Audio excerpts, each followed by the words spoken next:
Welcome everyone to episode 12 of the Brewhouse podcast between two brothers where we talk about gaming, tech, entertainment, and everything in between. This week, we're going to be talking about the new Google Stadia streaming service.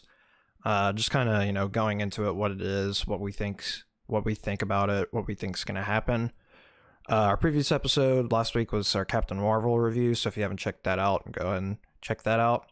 It's like an hour, not an hour. It was like what, 45 minutes, Jonathan? Yeah, it was right under an hour. We both agreed it was good. It was a good. They built on the first iteration of the origin story movies, and they continue to do good. With Ant-Man, Doctor Strange, and now Captain Marvel.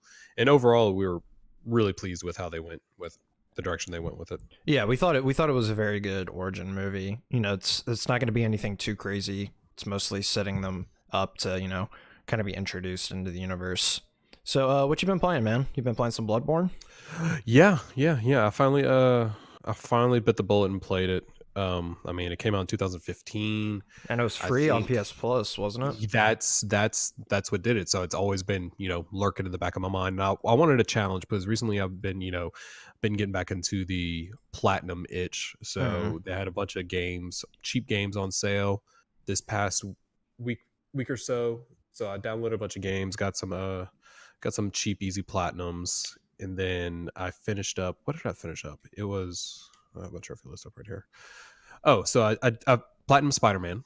I don't know if I said that last time, maybe. Then I got Metro 2033 because I want to play through that last light before I play the new Metro. I played that. It's fun. It's a good story. It's very linear. If you go through it not searching for everything, you can beat the game in probably 8 to 10 hours. So one sitting you can do it. Really good story. It was never released on PlayStation. It was only on Xbox and PC. Yep. So the remastered version was really well. The controls for first person shooter were good. I think you'd like it. I was interested in playing the new one. I had never played any of the Metro games, so I might have to check them out. Yeah, I have them on a physical, and I'll probably get the next one on physical whenever it drops in price a little bit. But other than that, I got some other cheap platinum game. Got 2 more platinums, and then I started Bloodborne. So this is my first Souls like game. First game from Software. From Software, yeah. So I figured I'd go with Bloodborne because I hear it's easier than the Souls games, and quote unquote easier.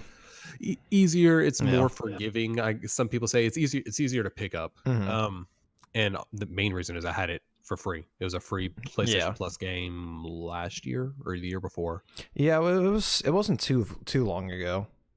No, it was recent. I remember it was a big deal because I texted you saying, go download it. Yeah. This is one of the ones that you want to go download. I'm the type, we both have PlayStation Plus. I'm the type of person that every month they release new games. Even if I'm not going to install them, I'm going to go download them because one day I may look, oh, it has an EG trophy list. I'll go knock it out, or I'll play it later on. And I'm the opposite. If it doesn't interest me when I hear the name, I'm not going to download it. Yeah, like a couple of months ago was For Honor. And I told you about that. And you're like, yeah, I've seen people play that game. It looks terrible. I'm never gonna play it. I don't care about trophies or anything. Yeah. So what have you been playing? I've been playing The Division 2, and let me tell you, it is. So the first game, the launch was good. People played the story, the campaign, and it was pretty solid. It was a fun playthrough. And then they got to the end game, and the end game just wasn't there. So in this one, the story was was okay. It's a looter shooter, so you're not really playing it for the story. Just like with Destiny. I hear people saying different things about the story. That people like the detail, and then some people are just like, nah, just skip every cutscene and go straight through. Yeah, I watched there wasn't a lot of cutscenes, and they weren't long, but it's fun. But I'm not really a fan of time gating, but the way they do it is good. So once you beat the campaign, you get what's called world tiers, and it's pretty much you hit level 30 and then you unlock gear score. So gear score is used in a lot of different games, or some equivalent to it. In Destiny it's power level, light level, whatever. World of Warcraft was item level. That in the Division 1. Yeah. So you get to world tier 1 after you beat the campaign, and the 3 strongholds, which are kind of like longer dungeons kind of thing. And they're pretty fun. Each have like, they actually have like mechanics that you have to do. You don't just see the boss and it's a bullet sponge. Yeah, from what I've heard is even at the easier levels, if you peek out at the wrong time, you'll die. So yeah, you can't just run up and gun. There is actually some strategy that you have to use, especially for the world tiers. Because like, okay, so world tier 1, you have like a bunch of different things you can do, or you can just go straight through, do like the minimum, and get to world tier 2. But if you do that, you're gonna get screwed because the enemies are just gonna melt you. So what we were doing, we were getting it goes in 50s. So like from 300 to 350 was world tier 2, I think. So we would, before we even went and did like the mandatory stuff, we would go clear points around the map, get gear, get weapons, and then we would go do the missions, get even more gear. That way we were ready for the stronghold. But I'm really enjoying it so far, man. It's good. I'm going to see how long it lasts. I'm interested to see how the raid's going to be. I'm going to be making a video on that because some stuff was leaked. I'm gonna probably pick it up now. Granted, I'm gonna get on PlayStation. For the trophies. That's for the trophies, and that's where I've been playing most of my gaming because it's just easier to deal with. Yeah. I'll probably pick it up once the price drops, probably this fall. But like right now, there's too many other things that I'm not really in the mood for that type of game where you got to grind to get the. You want to kind of play at your own pace kind of game. So that's why Bloodborne's good, because you can just get on, give a couple tips at a boss, so on and so forth. Yeah, grind a couple some levels up. But no, I've been recently just trying to catch up on all my backlog of PlayStation games that I have not played. So yeah. All right, so getting onto the main topic for tonight, Google, I don't even know if I'm saying this right, Google Stadia, something, whatever. I'm just gonna call it Stevia. Yeah, Stevia. Okay, yeah. Jason Schreier was like, I just Googled Google Stevia, so that's already not a good sign. So the idea behind this, I hope I'm getting this right. It's pretty much, for all intents and purposes, a console and a controller. Yes. And you connect the controller to whatever device you're using, and I'm assuming your internet, or I don't know if. No, the internet, the device you're on is where the internet needs to be connected, not the controller.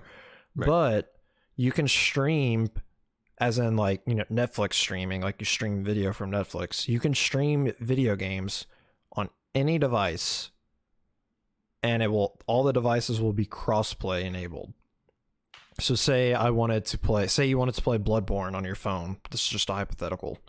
Yeah, you have the controller, you Bluetooth it to it, and you could play it. Now, as good as that sounds, I honestly don't know if the technology exists for this to work well. I mean, it doesn't. I mean, well, it does. As far as like a networking capability, the US doesn't have the infrastructure for it. I looked up, and the number that I saw, the average household in the US can get 25 megabytes per second.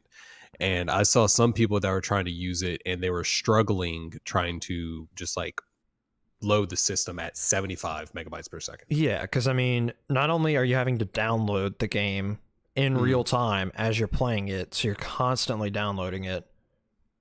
There's also like it's not a physical, like you don't have it stored, so there's going to be input lag when you're playing. Well, that's the thing. That's the biggest kicker is, yes, some points in the US have good internet. Like I have really good internet. You can have better internet that you have, but yours is very stable. Yeah, we both have fiber, so yeah, but we're lucky. In Louisiana, there's good fiber. I'm not talking AT&T fiber. That's trash. Yeah. The fiber that we have is by a local utility service, so it's damn good. It's dedicated. Yeah. So other than that, and then you have the major cities and stuff like that, you will have good internet, but you will always have lag. Yeah. Always have lag. It's not, we're so far behind on networking capabilities, especially to Japan. What, Japan's like on 6G and we just got 4? No, we're about to get 5. We got 4 like 2 years ago. Yeah, but I'm saying they're on 6 or something Yeah. stupid like that. Because on my phone, actually, it's not actual 5G because it doesn't Oh, have the 5G chips, but it's LTE, so it's, yeah. No, it was 4G that's and then went to 4G LTE. That's right. yeah. So it's 4.5 pretty much. So 4.5. like even on my phone, I have an S9 Samsung Galaxy S9 Plus. Mm. I think they're starting to test for 5G because I'll sometimes get like 5G extended, which Mhm. my phone, like the chips for 5G aren't even in phones yet. I think the S10 that just came out has a 5G chip in it, maybe. Yeah, I'm not even sure about the newest iPhones. I don't think they. I mean, The ones this year will, yeah, yeah, or they they should. should. But even if the phones have it, that doesn't mean your actual provider is going to have the towers and the technology on their end. So Well, yeah, that was kind of an aside because yeah, this has to be through Wi-Fi. No phone yeah, will be able to. no, I no. mean, maybe I when think we get this to might be able to. 6G, but Yeah, this if you hardwire it, it may be doable, but even at that point, if you don't have any way to store, like say, like the next part in a game, and especially if you would get into multiplayer type games on this, I mean, that's just gonna yeah. throw everything more for a loop. I mean, So case in point is if you look at Microsoft with how long they delayed Crackdown, which mhm, was supposed to be a completely cloud-based game, yeah. and they delayed it, and it did not even turn out that well. So.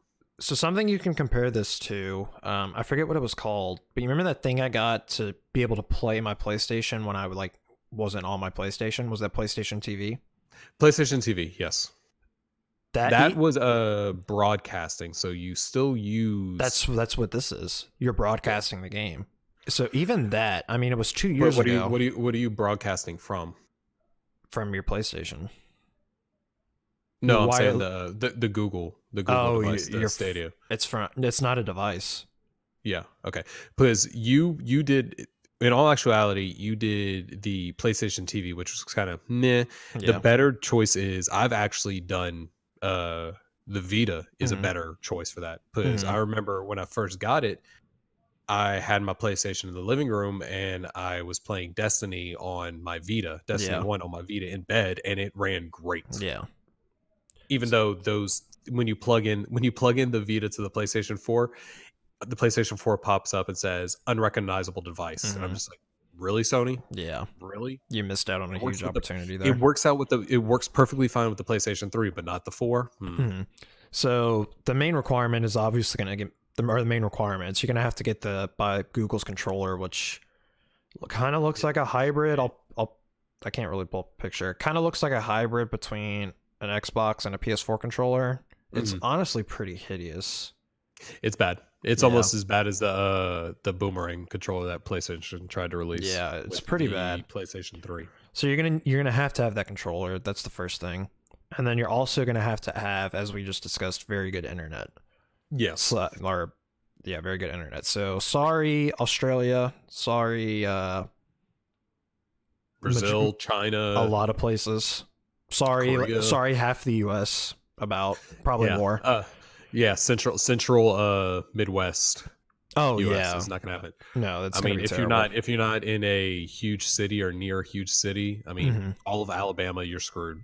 So one thing I do like about this is I think this is gonna have like a Twitch type thing too, where you can live stream and you can. I would think so. That, or they can like integrate. Since you said we were discussing earlier, Google owns YouTube, so I wonder if there's going to be a YouTube gaming plugin that they're going to try to promote their streamers, which would be fine. I mean, it is what it is.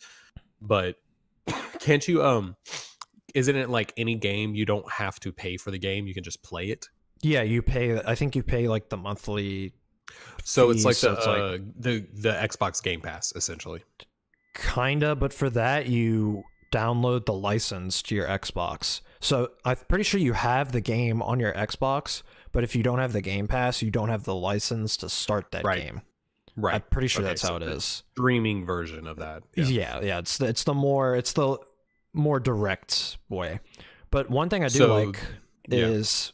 So this is real quick. One thing I do like is, say I was watching you play Bloodborne, and I've watched you play up to that point. I don't want to go back through and replay everything I just watched. There's an option for me to like click on your stream, Mhm. and it'll create a file for me at the A save same state. exact point where you were. It's a save state. Yeah, so Yeah. they have built-in save states that you can click on it. Yeah, which I think is pretty cool. That's a good idea. I think that's a idea. I mean, how they implement it is going to be interesting, because that's the same thing as remember how PlayStation 4 came out? If you were watching me, I could give you control of my game via the internet, and you would be able to take over and start playing for me if I got to a challenging boss or something like that. Yeah, I remember that. So it all depends, but my biggest thing is I'm wondering what the price of the controller and the box is, the hub, I guess you can call it, and what's the monthly subscription going to look like. I'm assuming it's the box and the controller is probably going to be $150, and the monthly subscription is probably going to be anywhere from $20 to $50 a month. No, I literally think it's just the controller.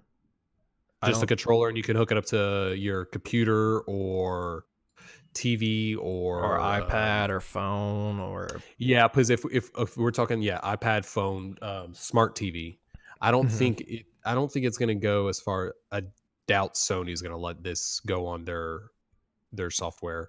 Xbox and Switch might, but yeah, I don't think Sony's going to let them. I think this is more meant for like iPad, mobile smart TVs, and, like probably PCs, even laptops. Like if you're on the go, you can bring the controller with you, play whatever games you want. Yeah, so I'm thinking, like a iPad. That's what I'm thinking too. Like because like the iPad Pro they're almost computers nowadays. Yeah, or even some of the higher end Samsung tablets, they're not as good, but we just recently got an iPad, and it's great. Right. Yeah, it's good. It runs smooth. It's beautiful, and it's to me that's the best thing Apple does is their tablets, especially the iPad Pros. You don't like their phones? Well, okay, I'm not saying their phones are bad. I'm just saying overall, I think that's the best thing they do. Yeah, you just don't care for Apple's interface. I don't care for their interface on phones. Well, the iPad's the same thing. I know it's the same thing, but it's not a phone. It's different. I know. I'm just so it's releasing this year apparently. I'm assuming later. No, it's Google. Did they give a release date? No. However, we know that Google is planning a 2019 launch for Stadia. They said that at the press conference. Okay. So it's not like Google to lie. Well, no price on it.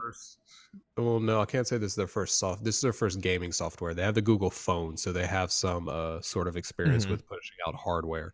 Now, as far as a gaming device, they don't have any experience.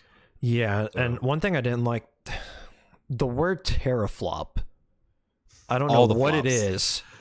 It just pisses me off. It is computing power. It's a unit of computing power, right? Yeah, I think it's but has more to do with graphics capability, I think, more so than anything. So like they can go around and flaunt all these, it has 5,000 teraflops of power, stronger than the PlayStation 4 and Xbox One X combined, blah blah blah. How good the game runs is solely going to depend on your internet. Yeah, and also they say what are they saying has all the teraflops? Because if you're playing on an iPad, you're limited by the output of the iPad, exactly, the processing power of the iPad. So they can say that it has whatever, but it's just solely based on what device you have. I think the number was like 10.6 teraflops, whatever that means. Because the PlayStation was like, the PlayStation was like 3 point something. No, there was like 4 point something. Xbox One X was like a flat 6, or something like that. So I don't know. It's going to be interesting. I was wondering who would get into the gaming sphere first, them or Amazon. I think Google. Well, actually, I don't think Amazon will do it. They don't need to. It was either Google or Apple. Yeah, and I don't think Apple is going to do it because they don't really need to. Not either. At all. I mean, Google really doesn't need to either, but they don't have as much stake in everything. Well, they're also saying how big of an industry it is. Yeah. Well, Amazon bought Twitch. Yeah. And Google bought YouTube. Yeah, so gaming in general is like I think it's like it's third or second biggest industry in the world. Like it's bigger than the entertainment industry. Well, it's getting the gaming industry is getting over the stigma saying, like only losers play video games or Yeah, whatever. It's getting to the everybody point where, everybody plays video games. and I think that is a lot to do with mobile gaming, honestly. Mhm. Yeah, because I mean, dude, in China, mobile gaming is people don't understand how big it is over there. I listened to a podcast about when they announced Diablo Immortal. Oh yeah, they And blew up. we'll be wrapping this up right here. Or we'll be wrapping this up soon. But Diablo Immortal, like that game's gonna be massive in China, because like Not here. no, not here, but like the city is so like there's so many people living in the cities there that people have to live like an hour and a half away and commute to work every day on trains. So what are you gonna do on a train? You're gonna download a mobile game on your phone and play that. Imagine Pokemon Go like in Hong Kong or something like that. That'd be insane. Yeah. Well, it's the same When we thing. go to Japan, we're gonna play Pokemon Go. That's for sure. Well, the thing is, that's why the 3DS lasted so long, is because Japan is such inherently a huge Nintendo place. Yep. The 3DS has been around for so long, and that's why, because everybody plays the 3DS. And that's probably why they went with a mobile version of the Switch, or Yeah. made the Switch mobile compatible. Yeah, try to go. Yeah, to try to please everybody. They're still putting out 3DS games, so Well, yeah, that's hey, a Vita game was announced for release in 2020, so damn, still going strong. Yeah, okay. Made a comment on somebody's post today. I think it was on Instagram. They said something about the Vita. It's like, oh, it'll be missing. I was like, I know. I'm sorry. I slept on it for so long. It was not given the full support it needed. And he goes, oh no, not at all. I was like, yeah, because if you look at it, the top 10 selling games were all released in its first 3 years of its life. So talking about like the game library it'll have around launch or at launch, Ubisoft is reaffirmed to it, so that's good. You'll have like Division, Assassin's Creed, stuff like that. Rainbow Six, Star Fox developer, so they have Star Fox, the new Star Fox game on there. I'm guessing. Ugh. Yeah, nothing will beat Star Fox 64 ever. But yeah, I mean, we may have sounded not excited about it. It's an interesting idea. Yeah, I think it's just too soon. It's too soon, and I don't think enough people are going to be able to use it. No, the gaming industry is still dominated by consoles at this point. Yeah. So, and it will be for a while. Yeah, I think it's going to be. Some people say like, oh, this next iteration is going to be the last one. Not if they keep making money. Well, that's the thing, and also if say they make. I know we're going on a tangent, but like, say the PlayStation 5 or whichever, the next consoles, Xbox and PlayStation, they release a cheaper base, and so like they release say like a Xbox One X, a little bit tweaked up with like a newer processor chip and everything, the newer step, but it's just base price at $300. But at $500, you can pay for a partially modular. A lower end PC almost. Well, yeah, but saying like, okay, this is the pro version, so you have a GPU that is, spec for this, but in the future we're planning on having this power GPU, this you can replace the RAM in it. You might not be able to replace the CPU because that's probably going to be stuck to the board, but yeah, if you can replace the RAM and GPU later down the line rather than having to buy a new console, brand new console, yeah, I think it may be the last console, and the fact that you could just keep upgrading this one. Yeah, but I don't know. It's definitely gonna be interesting. I'm interested to see how it's gonna work. Yeah. Depending on how much it is, we might split one or just see what people are saying. Probably see what people are saying before we split one. But I don't want to pay $100 for a controller. Well, yeah, but. If there's a monthly subscription too, then that's a monthly subscription. And is it going to be cross save? Especially because all these games that you mentioned, you're going to be playing them. Okay, you're going to want to play Division again on this console rather than on PC, unless it's cross save. I guarantee. For that, it's like you log into your Ubisoft account and it's saved to your account. Okay. So I'm sure you would do that too. Speaking of which, you just had somebody's name pop up on you. It was just getting on the division.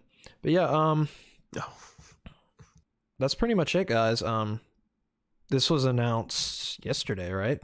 Yeah. So, like we said, it's an interesting idea. We just don't know how it's gonna work. Yeah, I mean, it's still new. I mean, Netflix has actually done some video game streaming. They have Minecraft. they have the Minecraft story mode. Yeah, Peyton was telling me all about it. Well, yeah, because I actually bought it for him on PlayStation 3. Because you don't know why? There's a bunch of trophies that he can get. Yeah. So he's putting your kids to work for you, man. Well, I mean, Unbelievable. I've kind of gotten him on the trophy craze too, because I mean, Uh-huh. he's like, oh look, I got that, I got a bronze trophy and everything like that. He was But talking to me about also- Kingdom Hearts trophies. Yeah, it also backfires because he's like, when are you playing the next Kingdom Hearts game? And I was Mhm. like, I don't want to play anymore. He's like, well, you have this one, you have that one. And it's just like, do I really want to go and complete all those Mhm. too? But I don't feel like doing Chain of Memories or Birth by Sleep. Oh God, Birth by Sleep's not bad, but Yeah, but I don't want to get the platinum on that. mhm. Anyways, guys, that was episode 12. Let us know what you guys think about Google Stadia in the comments on whatever platform you're listening to. We are the Brewhouse podcast is Brewhouse podcast? I always forget a gaming podcast. Brewhouse podcast. Okay, on every The Brewhouse. Yeah, the Brewhouse podcast on every major podcast platform, and YouTube. also on YouTube. Yeah. And so go ahead and give a follow, leave a like on whatever platform you're listening to. And no idea what we're going to be talking about next week. So No idea. I mean, a lot of stuff just happened, especially like in the entertainment world that we like. Marvel just Disney just finally bought X-Men. So, and well, they not announced just that. X-Men, but Well, yeah, but that's the big Yeah. one. They bought all the Sony properties, and they announced that the only one that would be going forward in the current series would be Deadpool. Yeah, so in its current state, pretty much. Yeah, so they're going to be rebooting everything else, which we already figured. So I still want Michael Fassbender as Magneto, though. yeah, James Michael McAvoy was good Fassbender, too. James McAvoy. I mean, it's going to be hard to replace Hugh Jackman as Wolverine. Yeah, I don't know. I feel like they'll be able to do it though. Yeah, we'll see though. I mean, they're gonna have to. They haven't really failed at anything else. Yeah, besides the Hulk. But anyway, anyway. So we appreciate y'all watching, and we will see y'all later. And Jonathan, you have anything else to say? Yeah, keep gaming. Keep gaming. We appreciate y'all. Thanks. Bye.